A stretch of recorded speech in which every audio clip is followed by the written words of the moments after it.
With Red Sox spring training underway, we already got some injuries occurring, and we're already getting some answers on the questions that we had going into the season. You are Locked On Red Sox, your daily Boston Red Sox podcast. Part of the Locked On Podcast Network, your team every day.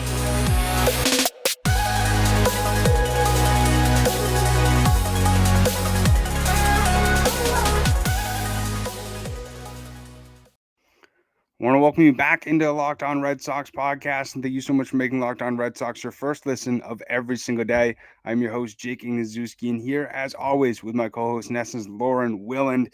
And spring training is finally underway. We had pitchers and catchers report just a few days ago. I feel like that was sort of the appetizer of spring training, and now we're getting to the entree where it really feels like baseball is fully back. We're getting the pictures and videos on Twitter, different players like Jorge Alfaro, Kike Hernandez showing up to spring training. It's nice to see the Sox back in action. Yeah, this is the fun time for all of baseball because now your teams are reporting and you're getting a look at something that we've missed for the last few months. And baseball is a lot of people's favorite sports, and people just start kind of getting a little bit more friendly, especially here in New England, because the sun stays out a lot longer. The last 2 days have been pretty cold, but it's getting warm again. We've been in like the 50s for the last week, and it's been beautiful. So people, coupled with nice weather and baseball and just having more to talk about, and not just, let's do predictions. Like now we get to see these guys and hear them and see, and take their words, and now we just get to overanalyze everything. Exactly. And, I feel like over the last month or two, it's been a lot of the predictions. It's been a lot of the question marks and wondering what's to come, not only in spring training, but also in the season. And it's sort of like the trailer before the movie. You're wondering on, what things are going to happen, and being able to finally react to the outcome of the movie. And now we're starting to get some reactions, some, scares here or there, especially, when I saw the most recent notification with Brayan Bello getting shut down throughout the weekend due to forearm tightness. I think myself and, all of Red Sox Nation sort of had to hold their breath and be like, I hope this isn't anything serious. Yeah, you never like to see when someone gets shut down, especially someone who's supposed to be a big part of not just your rotation and your team this year, but for the future. So thankfully, it doesn't seem super serious. No one seems concerned. And then until we get, the official update on later on Monday, then maybe Red Sox fans will start to feel better. But, that's forearm tightness is tricky. And you never like to hear that because it's for baseball fans. I especially me, I go worst case scenario. Like, oh no, arm. Oh, they're gonna have to cut it off. Like it's gonna be bad. But like I said, everyone seems optimistic. And it's so early in spring training where I'd rather have this kind of thing happen now, get it all worked out, than have it happen in the beginning of the season and be like, what the hell, man? And I feel like, especially with, the recent of Chris Sale having Tommy John surgery, and anytime the forearm or just the arm in general, especially the pitching arm, gets brought up, that's the first thing that you think about is TJ out for the rest of the season. And, the one thing when I saw that I thought about is we've seen time and time again the Red Sox have overworked or overthrown their pitchers. And, we saw it with Matt Barnes. It eventually hurt him in the second half in 2021. Did a little bit with John Schreiber last year. And that's one thing that, maybe that wasn't the case for why this happened to Bello. But I think what they got to do is, I bet that they've already started this process, is looking at how they were really working with him throughout the last few days and sort of the program that they had, and try to revise it to make sure that this isn't a reoccurrence, and that he's able to start the season on the best foot forward. Because that's one thing that I wish that they did with Chris Sale is at least with his Tommy John surgery. I remember that they were going back and forth on if they wanted to commit with having him get surgery, and then they waited on it a little bit, and then that obviously didn't allow him to return as quickly as he could. Not to say that that's in any way, shape, or form what's going to happen with Brayan Bello, but that's the first thing that came to mind. Yeah, like I said, it's never anything you want to hear. And it's something that Bello said that he's never experienced. And it came after a bullpen after he threw a lot of breaking balls. So it's not a pitch he's used to throwing. So maybe he just overdid it. And maybe it's, the excitement of getting back into a full regimen of training and then a full just, off season and getting right back into it. Maybe just overdid it and that's all it is. And he just needed that extra few days of rest before spring training officially began. And we can sit here and speculate and say like, oh yeah, it's fine. And it looks like it's going to be fine. He was out on the field with I almost said with his friends, with his teammates, and they're his friends, but just having a good old time. And he's still like, he didn't look like he was in pain or anything. So you're taking that good. But oh, yeah, of course, when you hear that, then you hear everything with Pivetta too. You're like, good God, like spring training hasn't even officially started yet, and the Red Sox can't catch a break. And then it just becomes, more questions and questions upon questions. And I guess, in something like this, even though it's super early, but this is why they have so much depth, right? Exactly. And you brought up Pavetta leaving after one pitch on Friday. And with not only Pavetta but with Bello, they're two guys who are very critical to this rotation. Bello being one of the bright spots last year, a young pitcher looking to, bounce off of a great second half in his rookie year. And then with Pavetta, he was sort of the only singular guy that gave you 30 starts last year. And in my mind is the most durable pitcher that the Red Sox have in their rotation. And so for this to happen, we can overanalyze, we can speculate and everything like that. But I just hope that it's not something that reoccurs throughout the season. Yeah, especially when Cora said that he had COVID recently. I've never had COVID. So I'm one of the fortunate ones who's never had COVID. So I Me don't either. know what the recovery is like, but I know that when my husband had it, he was very tired for a while. I have friends who had, coughs for months after, and they talk about long COVID. Is that going to be an issue? Because if he's not doing anything, he's not eating right, and obviously it takes all the energy from you. That's going to take a while to build back and to get him where he was and get him stronger and at least get him on the right track. So again, hopefully that's just more for him, just building back slowly and getting maybe some extra rest. And I can only imagine the toll it takes on someone's body. Like I said, I've watched friends and my family go through it, and I'm very lucky that I haven't had to even try to recover from that. And these are professional athletes. They're in very good shape. They have really good treatment right at the tip of their fingers. So hopefully it's just, him getting back. I don't know when he had COVID. I know Cora just said recently. So hopefully it's just a matter of him just not doing anything for a week or two, coming back and being like, I'm so tired. Like I'm not ready to do this. And it's warm in Florida. Maybe it's Right. a mix between that, the heat and the fatigue. And it's just like, maybe I needed an extra day. And, athletes are different kinds of people. They push themselves to their very, very limit and beyond their limit. So, but you don't want to do that this early, Right. right? It's spring training. We have time to build up. We have time to get all those kinks out. And hopefully, like I said, hopefully this isn't like a long-term thing. You think of Erod with myocarditis and what happened after he had COVID. So hopefully it doesn't turn into anything long-term because he was very durable last year. Was he always good? No. Is he probably one of the more replaceable pitchers in the bullpen or in the rotation? Probably, but you still don't want to lose someone who's probably going to guarantee you 25, 30 starts.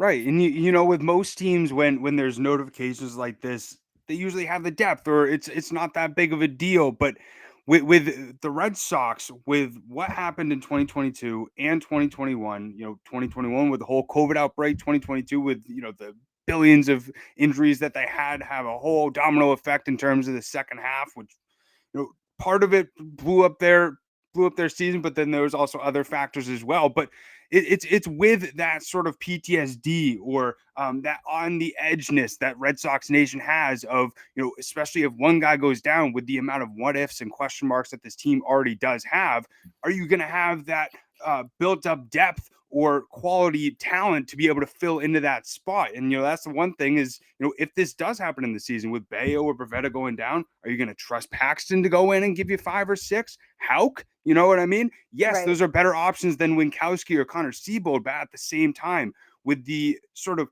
plexiglass that this rotation is, if one rock goes at it, it's just going to go into multiple pieces. I feel like that's where we're at. It's just so fragile that you need to make sure that you build up these guys the best way possible. And you bring up, the long middle relievers. The bullpen doesn't really have a set guy for that role. And it's, goes back to what I said earlier in the offseason, that teams or players need to have defined roles and know Yeah. like what they're going to be doing on a day-to-day basis. And especially, if someone goes down, that's different, but you need 100% need that next man up mentality. And we've seen that. We saw that in 2021. We saw it a little bit last year in 2022 when they were just finding ways to win. I think it was June where they gave Red Sox fans that little bit of hope in June, where they were just winning. They were finding ways to win. Everything just seemed right. And that's the energy you need to carry through all 8-9 months of the season, and or six, I can't do math, 6-7 months of the season, whatever it is. It's a long season, all 162 games. And you need that kind of mentality. And I don't want it to be tested this early. And it doesn't, like I said, it doesn't look like anything is serious between Pivetta and Bello. But you need to know that anything like this can happen at the drop of a hat before spring training even officially begins. And like I said, they have a lot of depth, and this is why they have everyone always says you can never have too much pitching depth. I 100% agree. I just don't want it to be tested before the season even begins. No, yeah, me either. And Cora sort of alluded to those open spots specifically in the bullpen. Said 8 of the 5 spots are locked. Kenley Jansen, Chris Martin, Julie Rodriguez, Richard Blair, and John Schreiber as well. Curious to see what happens with Ryan Brazier. I would expect with all the times that he avoided being DFA'd, he is slotted into the 26-man roster. I'd be very surprised if they DFA'd him at this point. Oh yeah. But that is one thing that I agree with you a lot on is being able to have defined roles, at least that the players know that they're going to be going into that specific spot, because that's one thing, especially with Schreiber at the end of the year. I understand, the team was losing left and right, letting up a lot of runs, but he was the go-to guy to get that, sure out. And, you got to have multiple guys to be able to do that. Obviously, Jansen slid into that closer role, but being able to have, the 6, 7, 8 guy, being able to have those guys have the mindset of that defined role. And, I feel like that also helps avoid injuries as well. Yes, this might not be the same thing with the example that I'm going to bring up, but Garrett Whitlock being asked to be a starter out of nowhere in the middle of the season, that led to an injury. And so, being able to have guys be able to work up to that specific role that you want them to have, at least early on in the spring training, that's critical. Yeah, and I mean, how I feel about pitchers going to and from starter to bullpen to starter, just because of the routines, their workup, and how they prepare for each game. They need to be able to prepare for their routines and what they're going to do. But I think Whitlock is different because he was brought up as a starter. And yes, he never started in the majors before, but if that's what they wanted to do, and it sounds like that's what they're going to keep him as, then all right, like I get it. That's what your long-term plan is for him. But yeah, you wonder, not that it would have made a difference last year, but you wonder, would he have been healthy or stayed healthy? Would he have needed the surgery? Would he have needed the surgery down the road anyway? Like, was this a thing that maybe was always bugging him? Was it always an issue that maybe was just manageable until it wasn't? Because he was getting used in places he wasn't used to playing. But it sounds like this year they have a good idea of how to use those kinds of guys, like the Whitlocks, like the Houks. And this is why the spring training next few months or next few weeks is going to be crucial for not so much Garrett Whitlock, because he knows he's going to be a starter, but for Tanner Houck, for Brayan Bello even, and especially now for Brayan Bello, how he bounces back from the arm tightness. But like Tanner Houck, what is his role? Right. Because he's going for a starter in the rotation, but he could be that long reliever. We know he could be, and he's also had the surgery last year as well. And he says he feels really good and everything is healing properly. So that's a good sign, obviously. But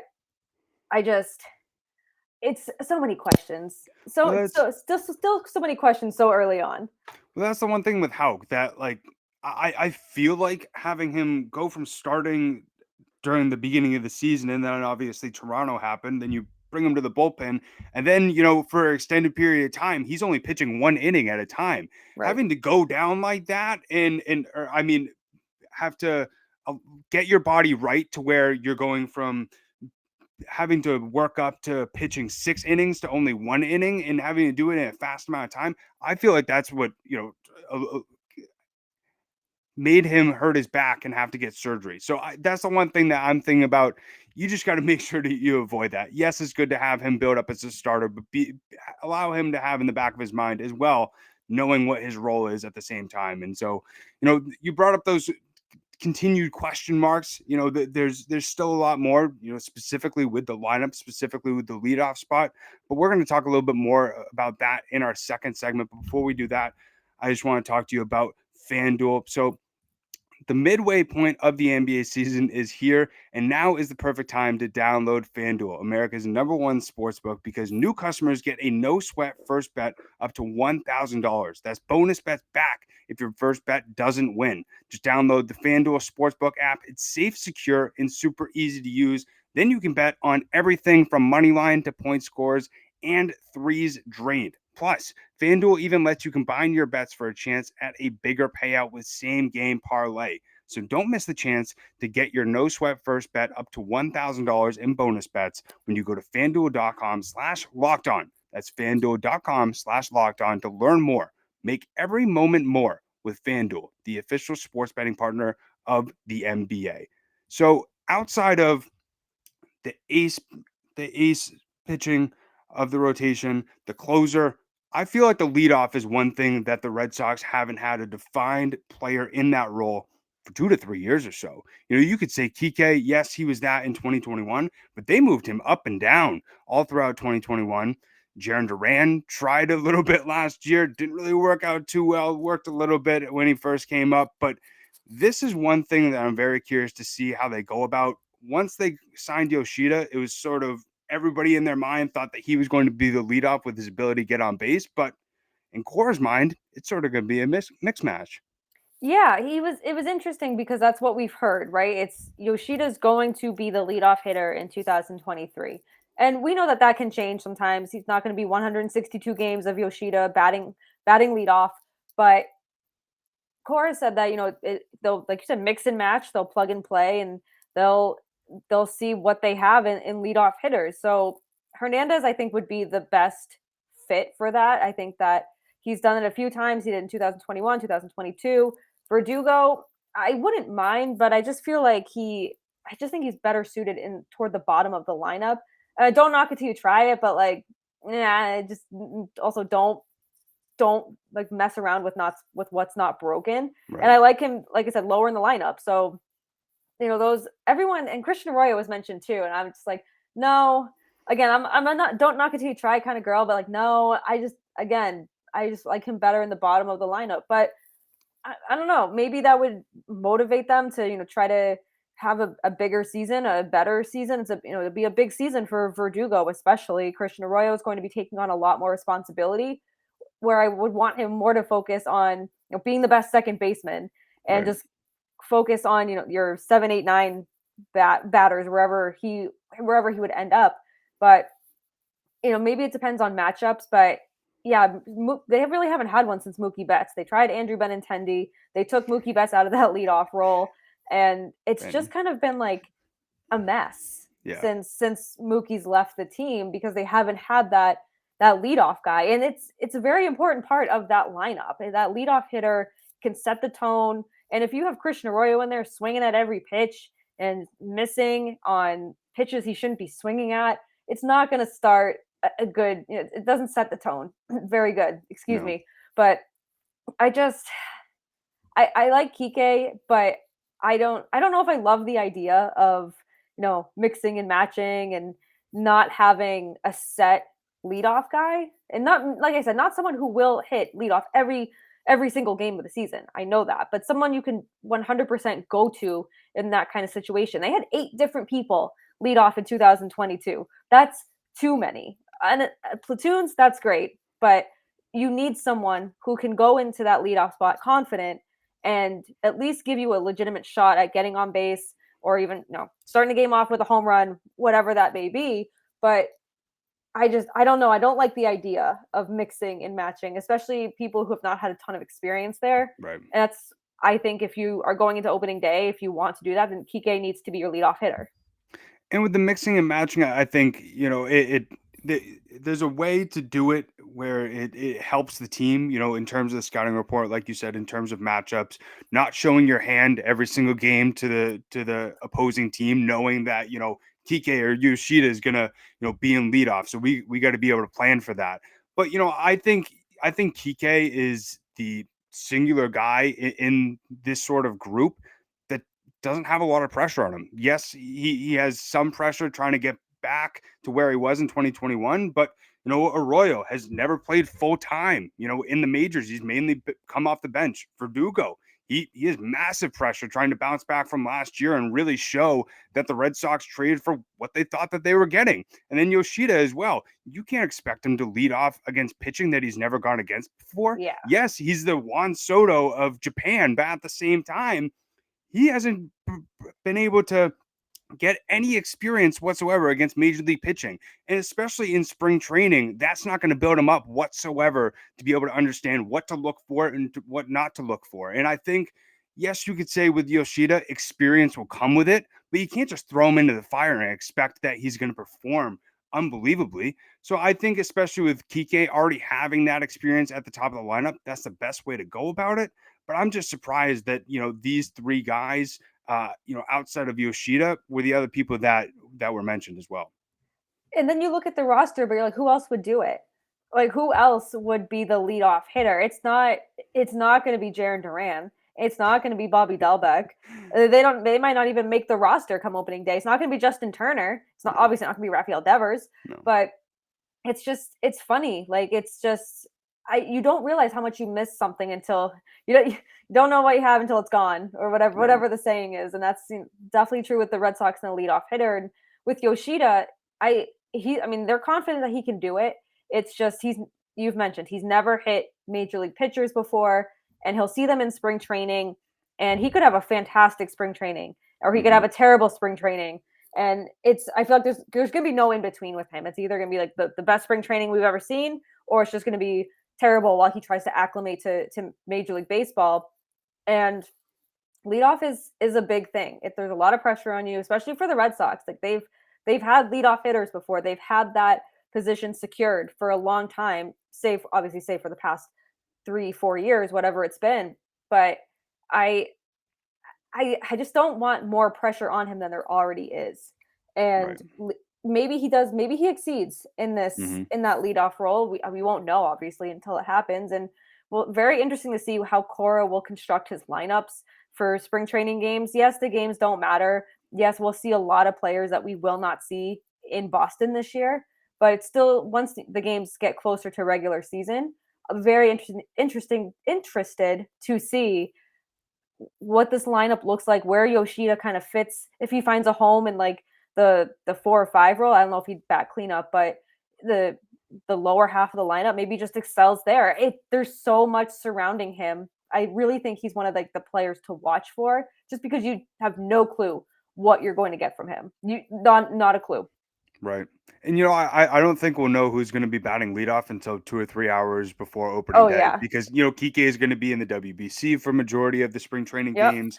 And speaking about Yoshida, one thing that I think fans need to keep in mind is you can't always tie the comparisons directly with what the performance is ultimately going to Right. be, especially early on. You hear the Juan Soto of Japan, you hear the Ichiro comparisons, and I feel like with all the pressure he not only has from those comparisons, the money coming over from a new country, you just need to allow Yoshida to be Yoshida. Allow him to make his own name for himself. If he's awful the first few months, who knows? It could just be growing pains. It could just be him trying to get used to major league pitching. Once we get a full 162 sample size, then we'll know if he's a bust or if he worked out or not. But at the same time, you just kind of have grace for that type of stuff. And I think with, the amount of pressure that not only this team has, but that Yoshida has, essentially with being the biggest acquisition of this offseason, fans just need to allow Yoshida to be Yoshida and just let his play for itself. That's the thing. Like, if he's not very good this year, it's okay. Doesn't mean he's going to be a bust. I'm willing to give him that year buffer to, really get himself in a groove and get himself used to MLB pitching, to get used to the way of how they do things, and just get him used to being in a completely new element. Like, this is a whole new world for him. He's in a completely different country, different teammates, and a different it's baseball, right? So it's the same game, but it's, it's different from America to Japan. So he has to acclimate that. He also does not speak English. He's learning English as he goes. So he's got a lot to acclimate to and not a lot of time to do it. I mean, he's been here now for a few months, but he's got a lot of things to do outside of baseball. Right. So it's a lot for him and his family to acclimate to.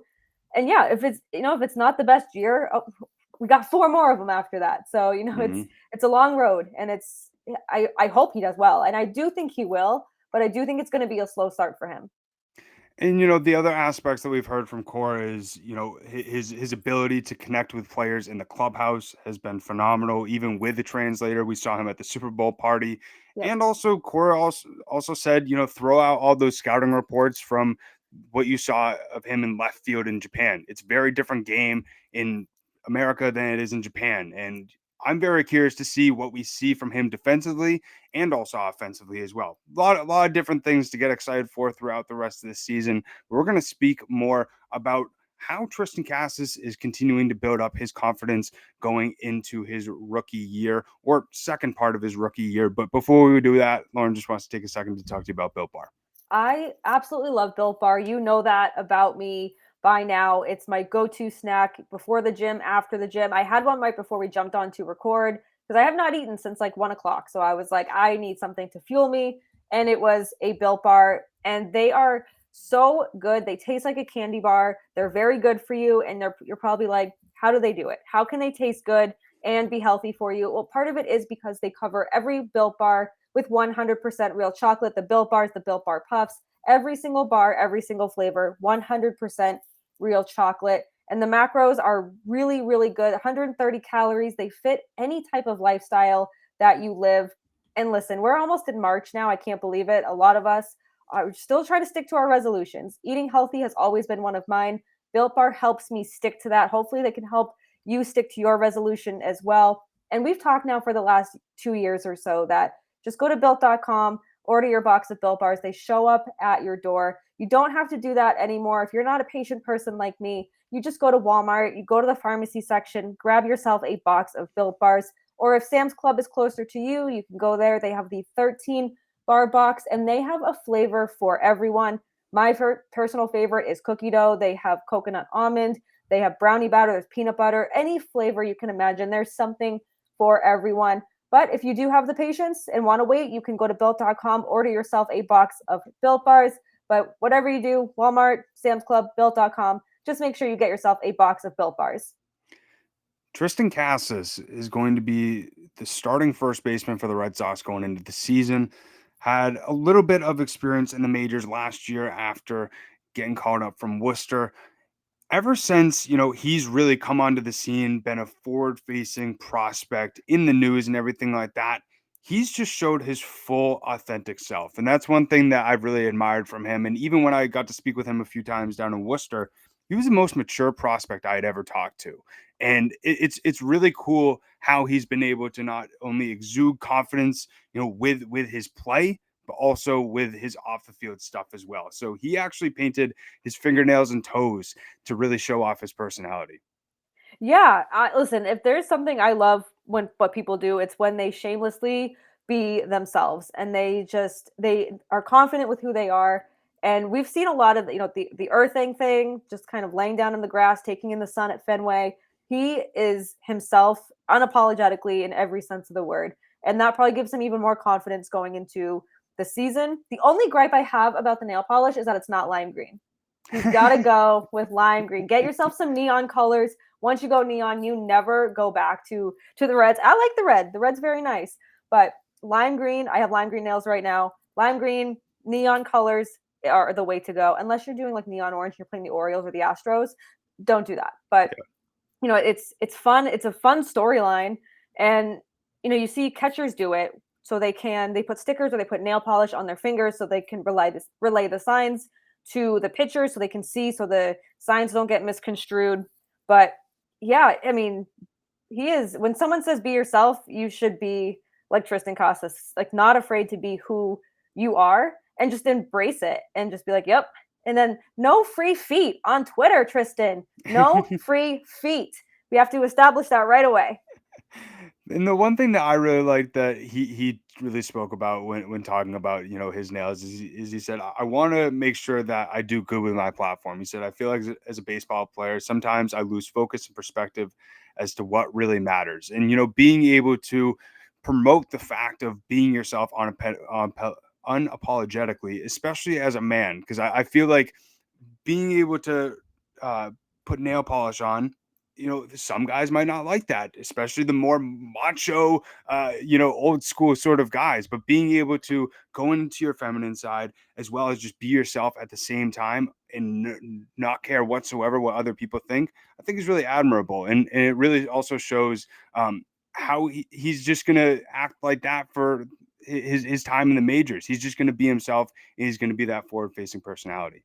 Yeah, and it's great. It's not harming anyone. He's not No. hurting anyone. And listen, getting manicures is so relaxing.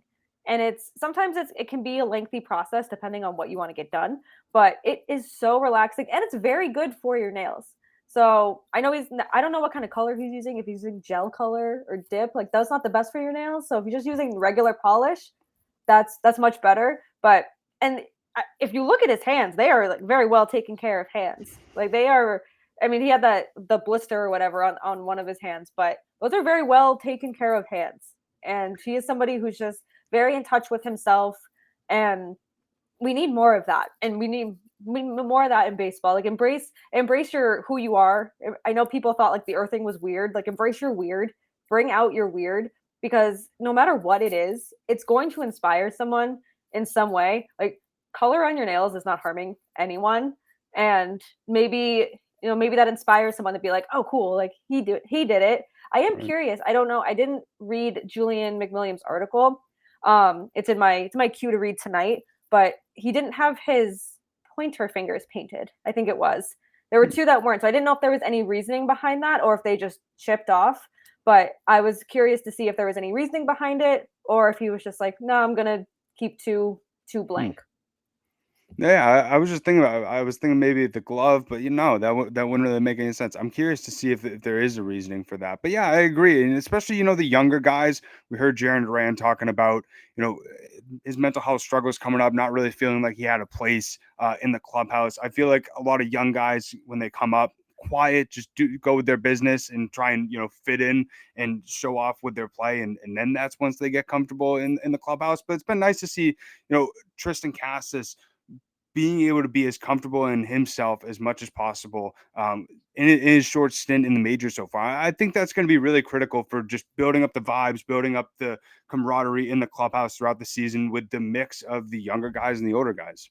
Yeah, and this is, he's young. Was he 22, 23 years old? Like this is, he's, like you said, a good mix of the veterans and the rookies just kind of meshing, and just not also like just being who you are. Be like I said, bring the weird, bring whatever you want to this team, as long as it's not going to harm the team and or put the team back any further than the Red Sox already are. Don't be a jerk. Don't be words that we will not say on this podcast. Just it's fun. It's a good time. And I mean, these guys look like they're already meshing well. I don't think there was any concern about that. There was, I mean, there was a little bit, because there's new faces, there's a lot of rookies coming in. But if I feel like the confidence too, if you come in, especially as a rookie and someone who has so much hype around them, and he's going to come in and be like, here's who I am, I'm not hiding who I am. I think that's going to bring a lot of confidence to himself, to the team, to the guys around him, just to like, this guy gets it. This guy is not going to hide who he is. He knows he's good at what he does. He knows that he's got a bright future ahead of him. And if whatever he wants to do, he's going to do it. And that's awesome. And I love that he said like he started getting his nails done for a while with his mom, and he was just like, I'm gonna get a color. She's like, what? Like, I just think that's so cute, like the way that they can the bond that way, and that's kind of how that's how he framed it. I was like, oh, I love that, because then it brings me back to like when I would get my nails done with my mom. So it's just like, oh, That's cool. Love that. I love it. It's gonna be. It's good to say it's going to be a fun season, but now I'm getting ahead of myself. I'm not like, I'm getting into baseball mode, but I don't want to get I don't want to get too excited because I don't want to get those hopes too high. Gotta I'm manifest riding the Boston Bruins high right now. it. Like, I they're the love it. best team in the NHL. I can't do that with the Red Sox because we just don't know what we're getting from them. I love it. And one last point on Cassis really being able to have this confidence so early in his career. I think as well with a lot of the younger guys continuing to be coming up with how Heimblum has really built up this farm system and sort of his plan for the future. Marcel Meyer is going to be on his way up in the next few years. Don Rafaela, Nick York, and I feel like Cassis has gone through the ranks. He understands the grind that it takes to go up through the minors and also what it takes to be able to fit well in a clubhouse. And I think even though he's had a short stint in the majors and is still in his rookie season, I think he's going to be somebody that the team will look towards as a younger leader to be able to help those younger guys be able to acclimate as easily as possible. We saw Josh Winkowski have a little bit of a tough time, as I mentioned before, Duran as well. And so I think Cassis is going to be that perfect player, especially if he stays here for a while.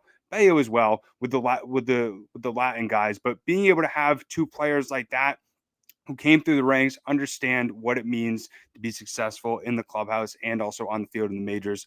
That's critical within every single clubhouse. But as always, we're going to keep you posted with everything that is happening with the Boston Red Sox leading up to the season.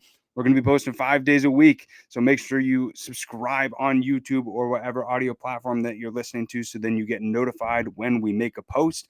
Also, we want to thank you so much for making Locked On Red Sox your first listen of every single day. Now make your second listen Locked On MLB Prospects. Host Lindsey Crosby is a prospect encyclopedia, and he's going deep on the MLB stars of tomorrow. It's free and available wherever you get your podcasts. Also, make sure to follow us on Twitter. It's LO_Red Sox. Also, follow myself. It's at Jake Iggy, and also Lauren. It's Three Laws, Lauren with 4 R's. We hope that everybody has a great rest of their day. And we'll end it how we always end it. Keep the faith and let's go Sox. Peace.